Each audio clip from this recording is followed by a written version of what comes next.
Okay, good, great. Okay, good afternoon, everyone. My name's Mark Sumner. I work for WRAP. Can I just get a quick show of hands? Anybody know who WRAP is? Some of you, one at the back, great. I'm going to do a little bit of a chat about WRAP and who we are to lay out a bit of background in terms of what we're talking about today. It's a really exciting talk today about policy. Thank you. Someone's interested in policy. But what we're going to be talking about is understanding where policy sits within this whole idea of circular fashion and what that actually means. But just to go back a little bit and just talk about WRAP. WRAP is a global NGO. We're mainly focused on climate change. We do a lot of work, and you may have seen some of our work in food and food waste. You may also be aware of the work that WRAP does around plastics. But the most important work that we do is the work that I'm involved in, the work that our textiles team does, which is about understanding textiles and understanding how we can deliver a circular model for textiles. And what we're going to touch on today is a little bit about policy and our view around how policy fits into the picture for that. Those of you at the back probably won't see what we've got on here, but in terms of our funding, we do get funding from policymakers like UK government. We're engaged in conversations with the US EPA. We're talking to people in Peru, government bodies in Australia. So we have global reach, but we're not just talking about policy, because we believe the solutions for sustainable textiles are associated with working with businesses. So we engage with lots of organizations and businesses. We deal with global foundations, and also we talk to other NGOs and academics. And the reason we have such a big outreach in terms of sustainable textiles and trying to understand how we can do circularity is we believe that circular textiles, sustainable textiles, is one of the most wicked problems that we face in our global fight to be more sustainable. And that the approach that we take is a systems-based approach, looking at that textile system to really understand where fashion comes from, how it works for consumers, and where it ends up. And we like to think that we're in the middle of that system, looking at all those different pieces to try and work out how we can combine all those pieces together to get a more circular approach.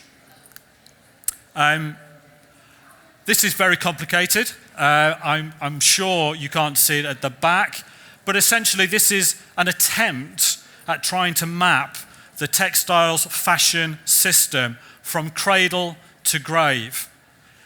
It's based on agriculture. You are all wearing materials that have come from agriculture because you're wearing cotton. Some of you may be wearing wool.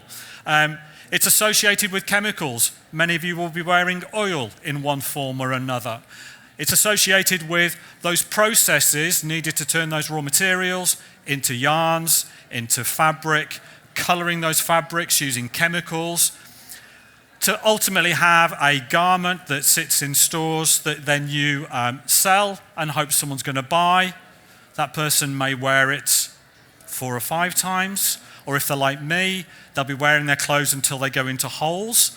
Luckily for me today, I'm wearing some clothes that have no holes in them. I thought I'd dress up for today. And this side of the slide over here talks about where our clothes go to when we finish with them. There's something like 700,000 tons per year of textiles ending up in landfill and incineration just for the UK. 700,000 tons is a lot of textiles. And a lot of that textile that's going into the residual bin, going into landfill incineration, could actually be reused. It could be sold. It could be given to someone else to reuse. It could most definitely be recycled in some form. But the problem that we have is it ends up going into the bin and it ends up going into landfill and incineration. And that's that system. All of these things are interconnected, and what we've got going on in the middle here somewhere is people, consumers, making consumer choices, and around the whole of this is thinking about how policy can influence that system and how we can have a better system. And what we're talking about in terms of WRAP and our approach to textiles is focusing on this idea of transforming the textile system. We still want to be in a system where consumers, where you can buy the clothes that you want or engage in your clothing experience. Because we're absolutely clear that people use clothes for more than just utility reasons. And what I mean by that is we buy clothes not to keep ourselves warm, not to keep ourselves dry or protected from the environment. We use our clothing to communicate to each other. We use our clothing to create our self-identity, or even self-identities. We have lots of different identities and we want a wardrobe to match that. And for many of us, fashion, clothing is about self-esteem, this understanding of where you sit in society. So we've got all of these things going on around that textile system where consumers are making that demand around what fashion does for them. But the system we have at the moment is that linear system. It's that idea that we take raw materials from the planet, we use those materials in that garment form, and then we dispose of them. That linear system. What we're talking about in terms of our approach to textiles is thinking about how we can still deliver self-esteem, self-identity, communication through our clothes, but doing it in a circular way. Understanding how we can move away from that linear model, because that linear model has a huge amount of impacts associated with it in terms of water use, climate change, and waste, all of which is projected to get worse if we don't change the way that that system operates. So we need to move away from this idea of linear system to move towards a more circular system. And luckily for us, at WRAP, and for many of the businesses that we work with, lots of policy makers, lots of governments also agree with us in terms of that shift to circularity. And this is just a very small picture of the policy landscape that's out there.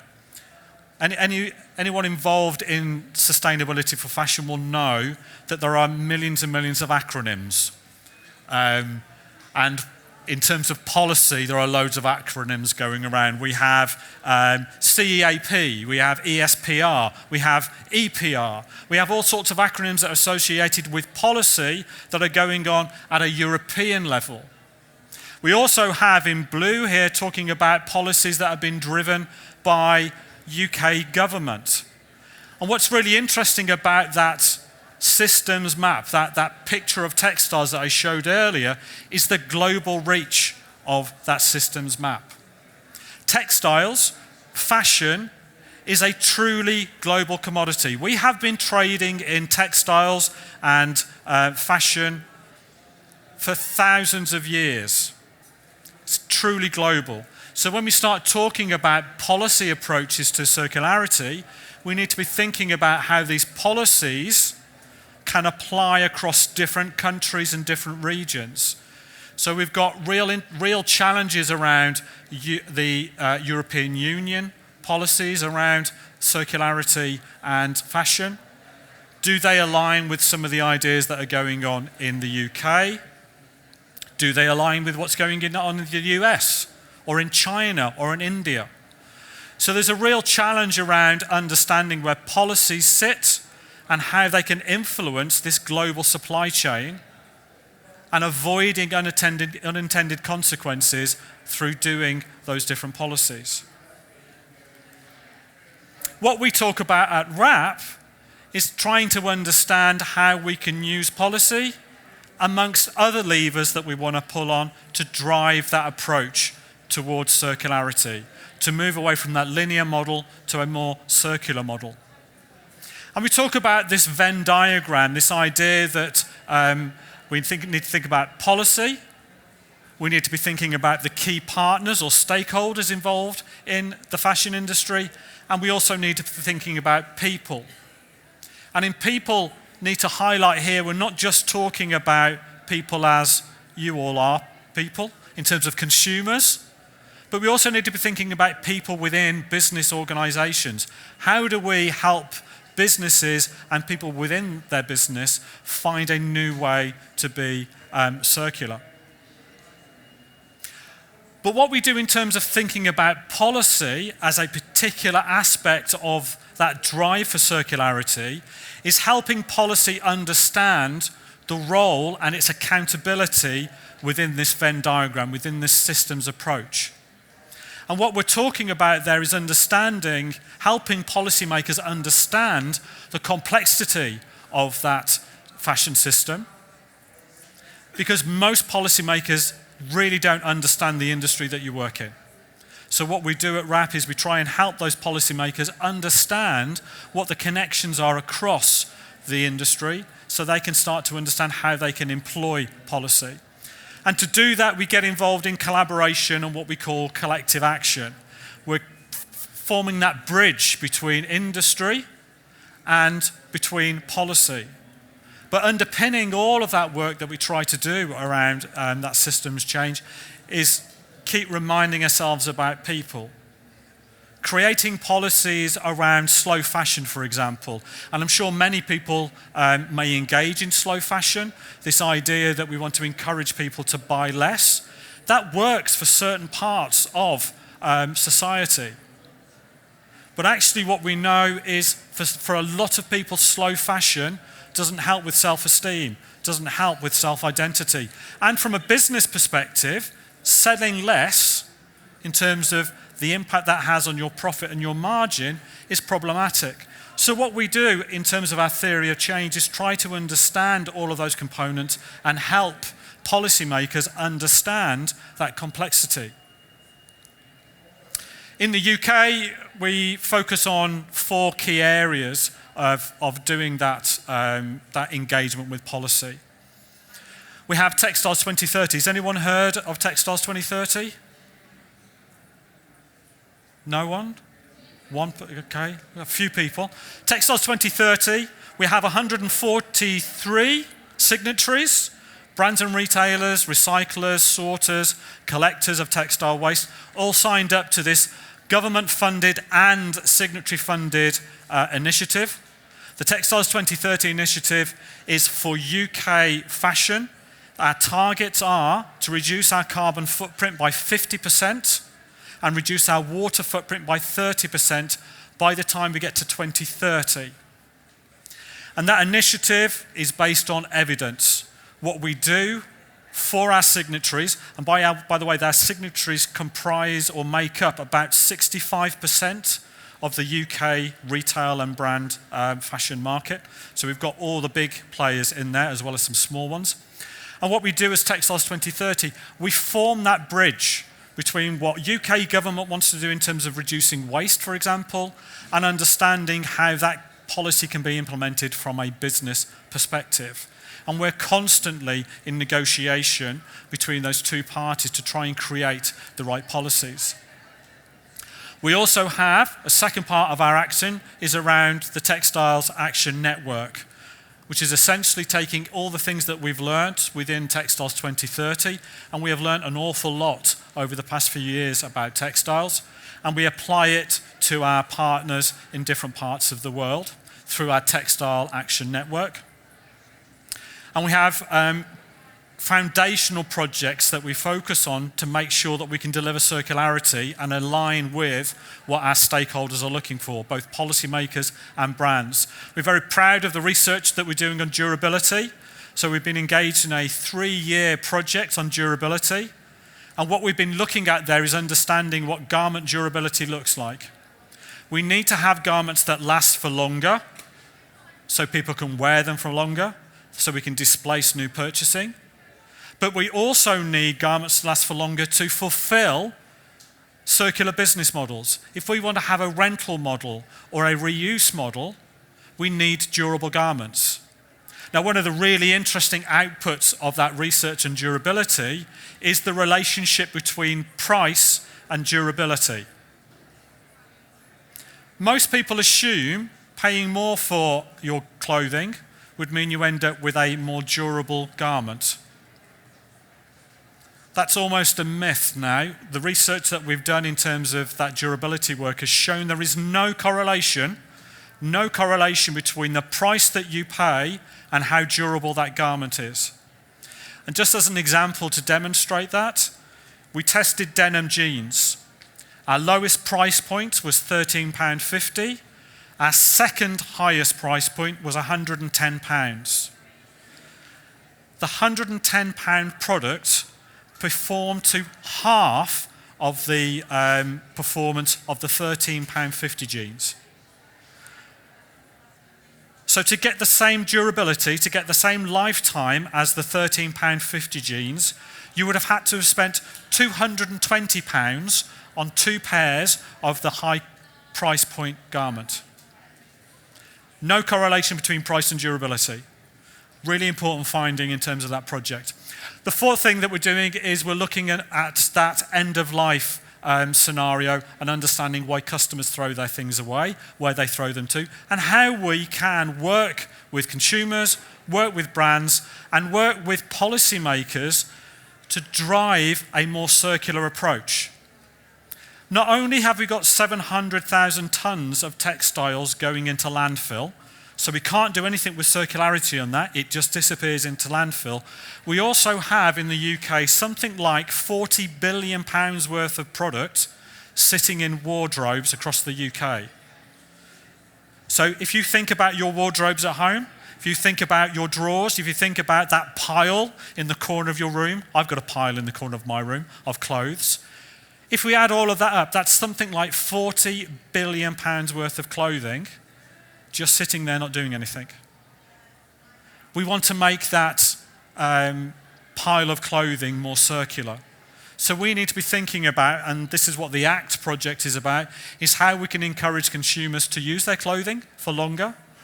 But when they've finished using that clothing, how we can help them through things like policy and through things like industry action to take that clothing out of their wardrobe and put it into the correct routes to allow us to do reuse, recycling, and find better ways of avoiding product going into landfill.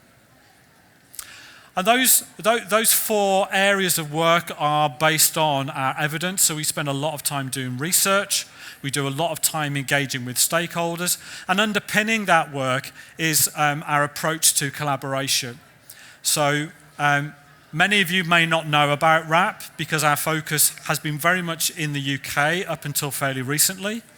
But one of the things that we do focus on is voluntary agreements. So the Textile 2030 initiative is a voluntary agreement. Brands and retailers come to us and say, we want to be part of that voluntary agreement, and we are willing to pay towards that agreement through a membership fee because we understand the value that that agreement has. We also do collective action projects. This is where we get all sorts of different organisations together to work on joint projects to hopefully help us move the dial from that linear model to a circular model. And then we also work with individual partners in terms of our approach to corporate targets. So, for example, we're working with eBay to help them understand how we can drive a more circular model around reuse of fashion. We're working with Amazon, and we're working with Primark, just to name a few organisations who we have a one-on-one connection with.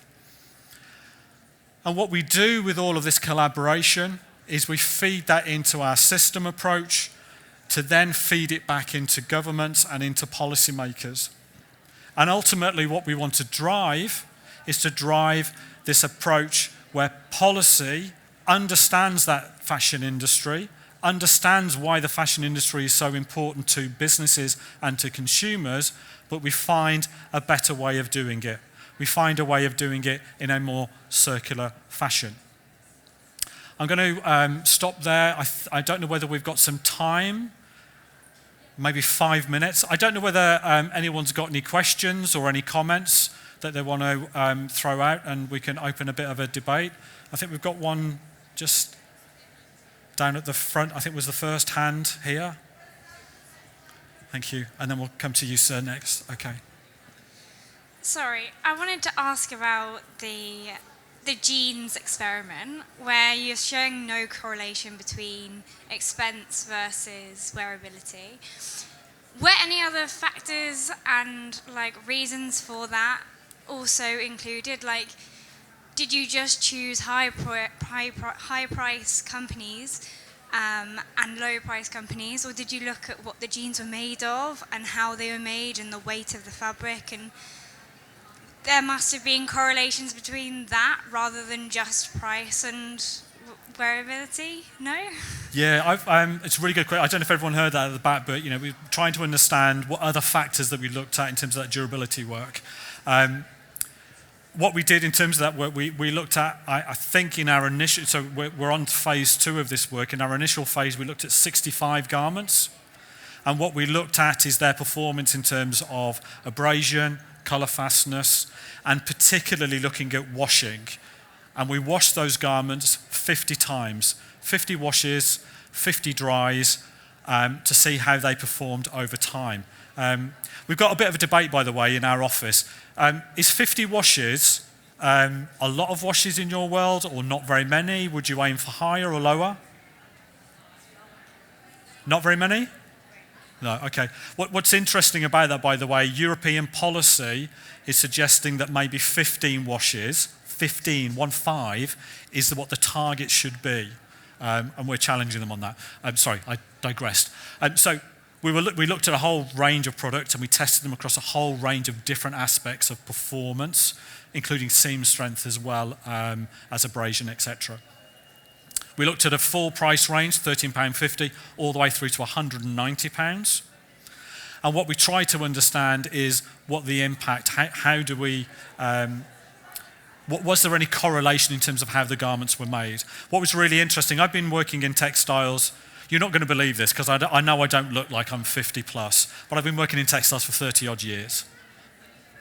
Okay, so I've been working in textiles for a long time. I looked at those garments, I looked at those fabrics and thought, I know which one of these is going to perform really well. These are going to do well, these are going to be really poor.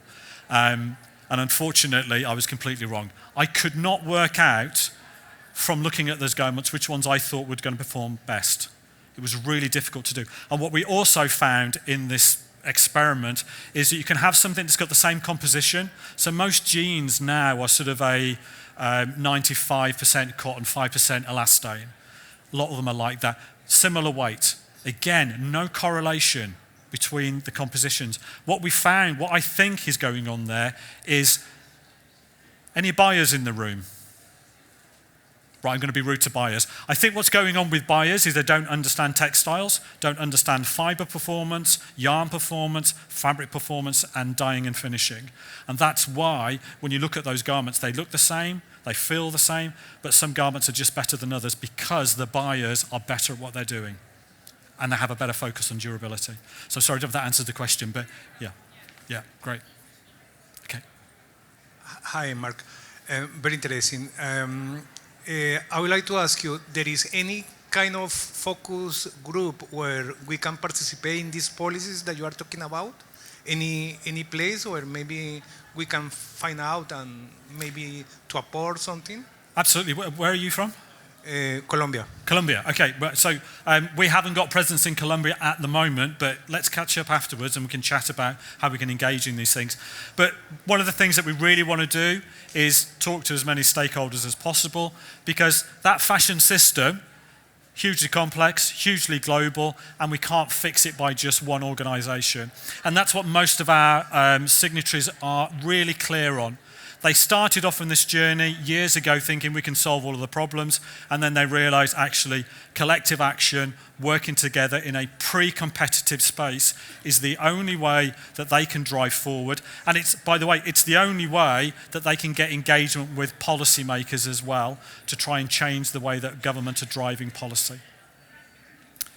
I think that's it for time. Thank you very much for your time. I hope that was useful. I'll be at the back if anyone's got any other questions. And I think I'm handing over to a fashion show next. So enjoy the fashion show. Thank you.